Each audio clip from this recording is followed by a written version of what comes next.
લક્ષ્ય ન્યૂઝ, એક નજર, એક લક્ષ્ય.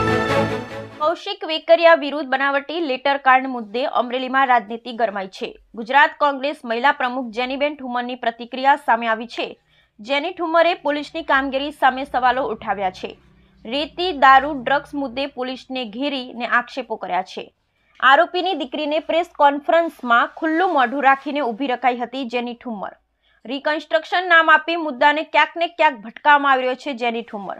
દીકરીના પરિવાર અને દીકરીને જેલમાં જઈને મળી છે. 12 ને 6 મિનિટ એમના ઘરેથી ધરપકડ કરવામાં આવી છે જેની ઠુમર. આવો જ એક પત્રિકાકાંડ સુરતમાં થયો ત્યારે લેટર ટાઈપ કરવાવાળા આરોપીને તમે સાક્ષીમાં રાખ્યા ત્યારે અમરેલીમાં આરોપી કેમ જેની ઠુમર. જ્યાં સુધી એમની દીકરીને ઘરે ન લાવું ત્યાં સુધી દીકરી બનીને એમનો સથવારો રહીશ જેની ઠુમર. Bureau report Sohil Bamani, Amreli. નમસ્તે. આજે અમરેલી ખાતે જે પત્રકાંડનો આખા ગુજરાતમાં વાતાવરણ એના મુદ્દે ગરમાયું છે ત્યારે આજે સવારથી આ કાંડમાં જે પ્રમાણે દીકરી સાથે રિકન્સ્ટ્રક્શનના નામે અત્યાર સુધી આ વર્ડ નહોતો, પણ આજે અચાનક કારણ કે એટલો બધો વિરોધ આખા ગુજરાતમાં ભભૂકી ઉઠ્યો છે ત્યારે રિકન્સ્ટ્રક્શન નામ આપીને મુદ્દાને ક્યાંક ભટકાવવાનો પ્રયત્ન કરવામાં આવી રહ્યો છે. ત્યારે સવારથી લઈને દીકરીના પરિવાર અને દીકરીને પણ જેલમાં જઈને હું પોતે મળી છું.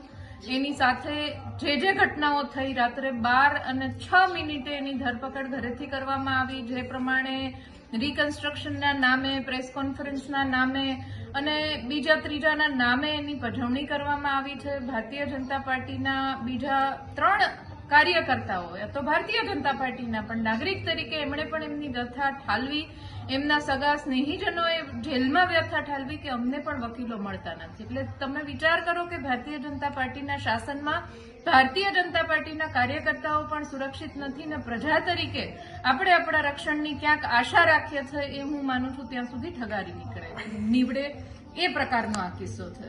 કોઈ પણ રાજકારણની વાત નથી કરવી એટલા માટે કે જ્યારે દીકરીની વાત આવે, મહિલાની વાત આવે ત્યારે આ સંવેદનશીલ મુદ્દો કહેવાય અને એના સાથે જો આ રીતનું અરમાયું વર્તન થતું હોય અને કથની અને કરનીમાં ફરક. માનનીય હર્ષભાઈ ગૃહમંત્રીને પૂછવા માંગુ છું કે આવો જ એક પત્રિકાકાંડ સુરતમાં થયો ત્યારે આ જ પ્રકારે જેને 182 ધારાસભ્યોને પત્ર લખીને મોકલ્યા હતા ત્યારે એનો લેટર ટાઈપ કરવાવાળું વ્યક્તિ હતી એને તમે આરોપીના બદલે સાક્ષીમાં રાખ્યા હતા અને અમરેલીમાં એ જ પ્રકારની આ કિસ્સો છે ત્યારે તમે એને આરોપીમાં રાખ્યું છે. એટલે આવા ડબલ સ્ટાન્ડર્ડ પોલીસના કેમ?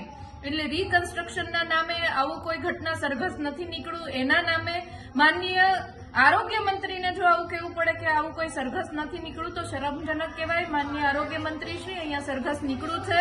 જે સીન સપાટા થયા છે એ અમરેલી જિલ્લાના દરેક મીડિયા કર્મીના મોબાઈલમાં અત્યારે રેકોર્ડમાં છે. એટલે આવી કોઈ વાત રિકન્સ્ટ્રક્શનની કરશો નહીં ને રિકન્સ્ટ્રક્શન કરવું હોય તો ઘણા બધા ગુનાઓ છે એના કરજો.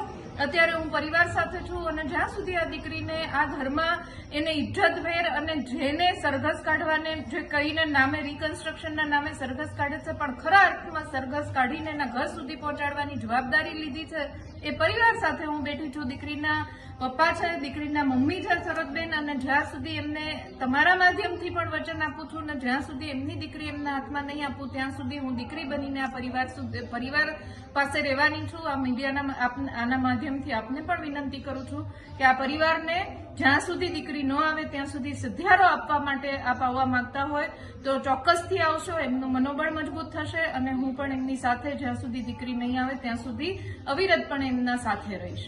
ધન્યવાદ.